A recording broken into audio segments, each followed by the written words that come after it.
أنا مسلم. هل تعرفون المسلما؟ أنا نور هذا الكون إن هو أظلما. أنا مسلم. هل تعرفون المسلما؟ أنا نور هذا. نحمده ونصلي ونسلم على رسوله الكريم، أما بعد، فأعوذ بالله من الشيطان الرجيم. بسم الله الرحمن الرحيم. وتمت كلمة ربك صدقا وعدلا لا مبدل لكلماته وهو السميع العليم. آمنت بالله. صدق الله المولانا العظيم. معزز ناظرین، السلام علیکم ورحمۃ اللہ وبرکاتہ. الصلاۃ والسلام علیک یا رسول اللہ، الصلاۃ والسلام علیک یا حبیب اللہ صلی اللہ تعالی علیہ وسلم. بحمدہ تعالی و بتوفیق الہی، قرآن کریم کی صداقت یہ پروگرام لے کر ایک مرتبہ پھر ہم آپ کے روبرو ہوئے ہیں. جیسا کہ آپ کو معلوم ہے، پچھلی کئی نشستوں سے اس بات کی طرف میں آپ لوگوں کے ذہن کو مبذول کرانا چاہتا تو ہوں کہ جب بھی کوئی احکام نافذ کیے جاتے ہیں تو اس کے پیچھے کا ایک بیک گراؤنڈ ہوتا ہے، ایک پس منظر ہوتا ہے. اس حوالے سے بہت ساری باتیں آپ کے گوشے گزار میں کر چکا ہوں.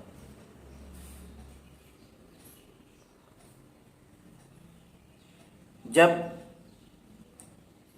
اللہ تبارک و تعالی نے مشرکین اور یہودیوں کے معاملے میں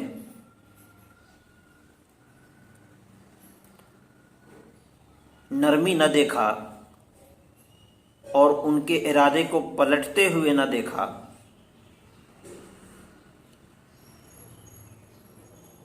ان کے معاہدے میں استحکام نہیں دیکھا، استقامت نہیں دیکھا، بار بار وہ معاہدے کے خلاف کام کرتے چلے گئے، وعدہ خلافی کرتے چلے گئے، ظلم اور ستم پر روک نہیں لگائی، تشدد پسندی پر روک نہیں لگائی، لگام نہیں کسا ان لوگوں نے، اور انسانیت کے خلاف ہمیشہ بازو اٹھائے رکھا، عدل و انصاف اپنے مابین قائم نہیں رکھا، نبی کریم صلی اللہ علیہ وسلم کی توہین کرتے رہے، اللہ کے حکم کی پامالی کرتے رہے، زبان پر قائم نہ رہے،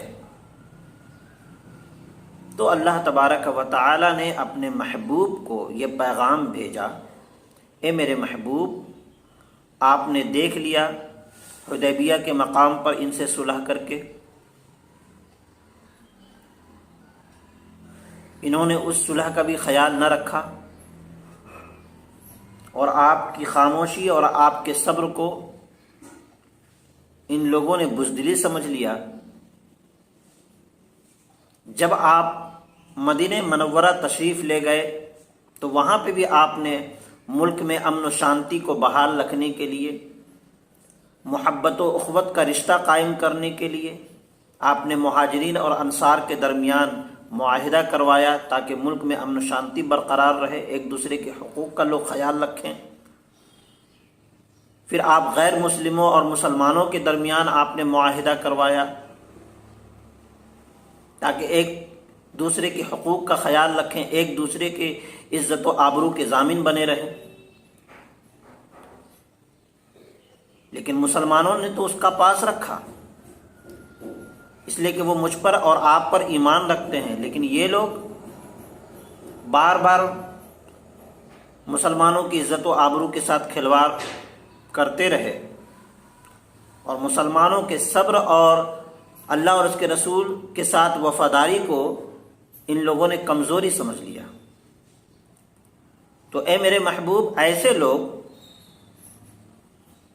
جو آپ کی بات کو نہیں سمجھ رہے ہیں اور بار بار قوم کے اندر انتشار پیدا کرنے کی کوشش کر رہے ہیں اور خود انتشار کا سبب بن رہے ہیں، امن و شانتی کو غارت کر رہے ہیں، ملک کے ڈسپلین کو ختم کر رہے ہیں، لوگوں کے حقوق کی پامالی کر رہے ہیں، تو ایسے لوگ انسانیت کے نام پر کلنک ہیں۔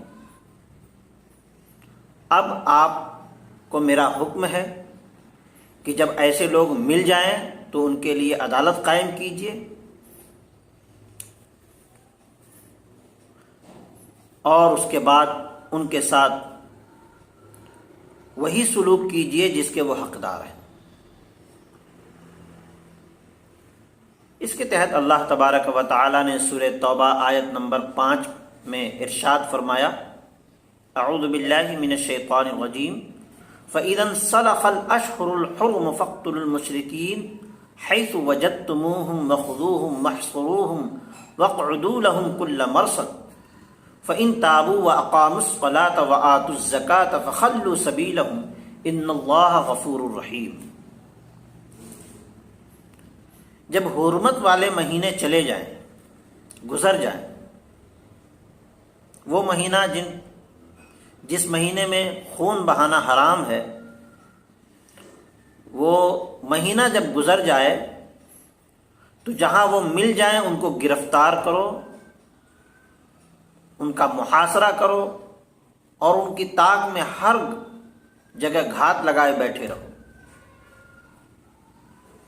کیونکہ اگر ان کو آپ گرفتار نہیں کریں گے، ان کو سزا نہیں دیں گے، تو یہ ملک میں بدنظمی قائم کرنے کی کوشش کریں گے۔ ہاں، اگر وہ اپنے کیے اوپر شرمندہ ہو جائیں، توبہ کر لیں، رجوع کر لیں اپنی باتوں سے، ایمان لے آویں، نماز قائم کریں، زکوٰۃ کی ادائیگی کریں، تو ان کا راستہ آپ چھوڑ دیجئے۔ بے شک اللہ بخشنے اور رحم فرمانے والا ہے۔ پھر اللہ رب العزت نے اسی صورت میں اگلی آیت میں ارشاد فرمایا، وَإِنْ أَحَدٌ مِّنَ الْمُشْرِكِينَ اسْتَجَارَكَ فَأَجِرْهُ حَتَّى يَسْمَعَ كَلَامَ اللَّهِ ثُمَّ أَبْلِغْهُ مَأْمَنَهُ ذَلِكَ بِأَنَّهُمْ قَوْمٌ لَا يَعْلَمُونَ۔ اور اگر مشرکین میں سے کوئی تم سے پناہ طلب کریں تو اے میرے محبوب ان کو آپ پناہ دیجیے،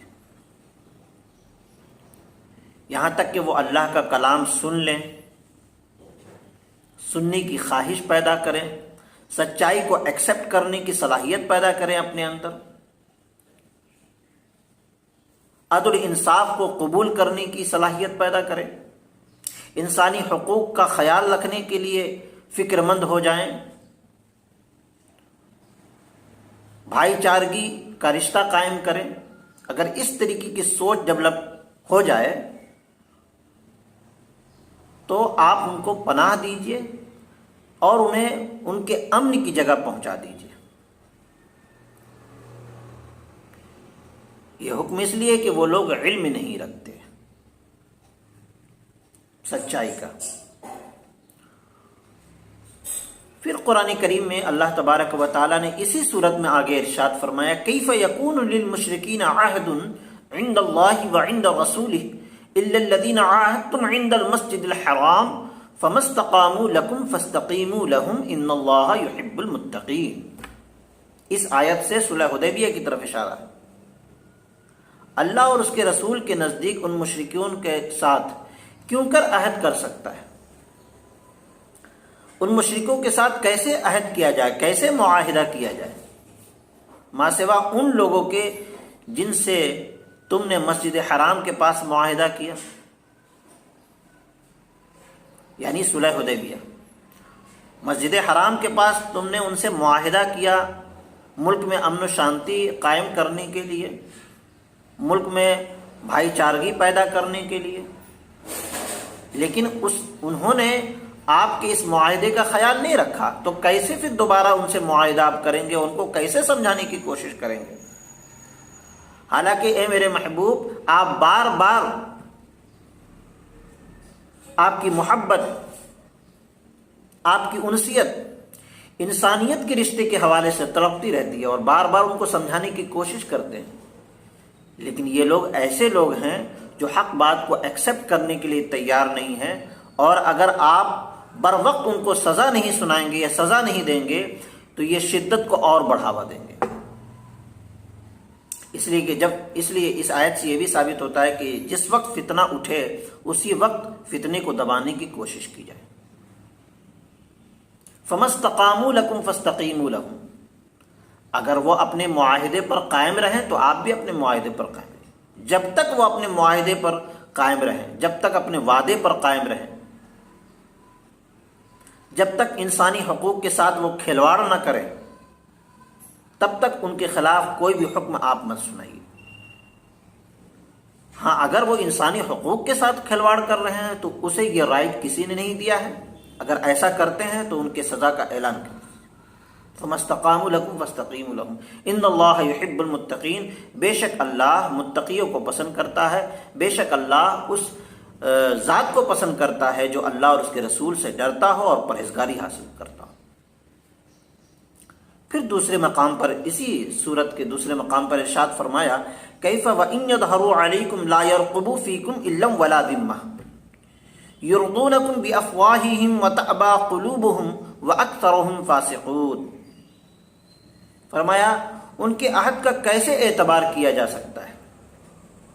آپ نے دیکھ لیا مدینہ منورہ میں یہودیوں کے ساتھ معاہدہ کر کے، اتنا سمجھایا بجھایا آپ نے اتنی آزادی دے دی